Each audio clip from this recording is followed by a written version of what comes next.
چیڑے اور بٹیر بتا کر حرام پرندوں کا گوشت بیچنے والے شکاری گرفتار۔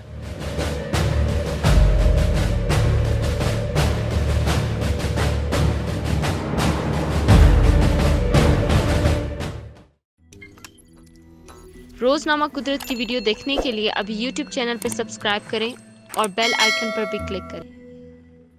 شکاریوں کو گرفتار کرنے والے انسپکٹر اختر حسین نے بتایا کہ یہ ایک منظم گروہ ہے جو ہر سال مختلف علاقوں سے ان پرندوں کا شکار کر کے گوجرانوالہ میں بھیجتا ہے، جہاں انہیں چیڑے، تیتر اور بٹیر کا گوشت کہہ کر فروخت کیا جاتا ہے۔ پنجاب کے جنوبی ضلع رحیم یار خان میں محکمہ وائلڈ لائف نے 2 شکاریوں کو گرفتار کر کے ان کے قبضے سے شارک یعنی لالیاں اور سیریا یعنی بیبلر سمیت 200 سے زائد پرندے برآمد کر لیے۔ حکام کے مطابق گرفتار ہونے والے شکاری زاہد حسین اور سفیان علی کا تعلق وہاڑی ضلع سے ہے اور وہ گزشتہ کئی سالوں سے یہ کام کر رہے ہیں۔ محکمہ وائلڈ لائف رحیم یار خان کے ڈسٹرکٹ آفیسر اکرم قیصر نے بتایا کہ صادق آباد اور رحیم یار خان کے قریب ان حرام پرندوں کی بہت بڑی تعداد سردیوں میں موجود ہوتی ہے، اس لیے یہاں دسمبر اور جنوری میں ان کا شکار کر کے اسے تتر، بٹیر اور چیڑوں کے گوشت کی صورت میں فروخت کیا جاتا ہے۔ انہوں نے مزید بتایا کہ ایسے شکاریوں کے خلاف کارروائی جاری رہتی ہے، لیکن اس مرتبہ یہ دونوں شکاری رنگے ہاتھوں پکڑے گئے ہیں۔ اکرم قیصر کے مطابق ملزمان کے قبضے سے 200 سے زائد پرندے، جن میں شارک یعنی لالیہ اور سیریا یعنی بیبلر شامل ہیں، برآمد کیے گئے اور انہیں قانون کے مطابق عدالت نے 15,000 ہزار روپے جرمانے کی سزا دی ہے اور ان کا سامان بھی ضبط کر لیا گیا ہے۔ ان شکاریوں کو گرفتار کرنے والے انسپکٹر اختر حسین نے بتایا کہ وائلڈ لائف کی جانب سے وائلڈ لائف کی ٹیم کو اطلاع